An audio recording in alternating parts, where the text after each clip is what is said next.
సకల దేవతా స్వరూపుడు శ్రీ షిరిడి సాయినాథ్ మహారాజ్ గారి పాదాల విందాలకు శిరస్సు వంచి నమస్కరించుకుంటూ, తీయని మాటలు చెప్పేవాడు, అభివృద్ధి కాకుండాటకు ఏవో కారణాలు చెప్పేవాడు. గ్రామస్తులు తిరిగి వాని వద్దకు పోయి అతడు సొంతంగా తగిన ధన సహాయం చేయని ఎడల మందిరము వృద్ధి కాదని చెప్తారు. కానీ అంచనా ప్రకారము పరిసాగించవలసిందని చెప్పుచు మరికొంత ద్రవ్యమును వసూలు చేసి అతనికి ఇస్తారు.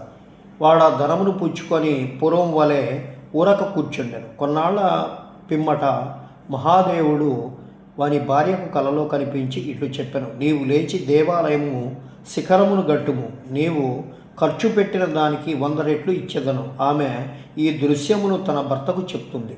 అది ధనము వేయముటకు హేతువగునేమోనని చెప్పి భయపడి ఎగతాళి చేయొచ్చు.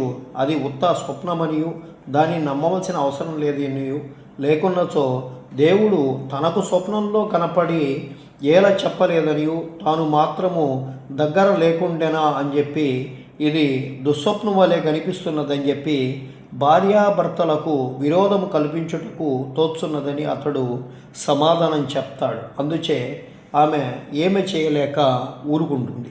దాతలను బాధించు వసూలు చేయు పెద్ద మొత్తము చందాల యందు దేవునకు ఇష్టం ఉండదు.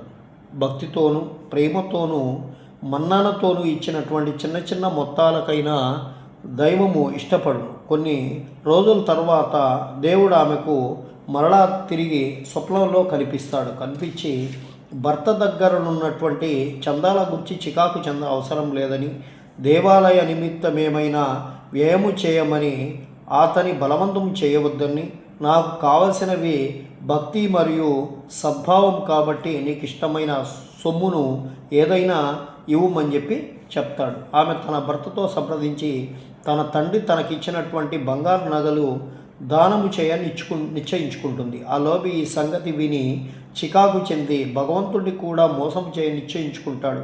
ఆమె నగలను ఎంత తక్కువ ధర కట్టి 1000 రూపాయలు తానే కొని నగదుకు బదులుగా ఒక పొలమును దేవాదాయముగా ఇస్తాడు. అందులకు భార్య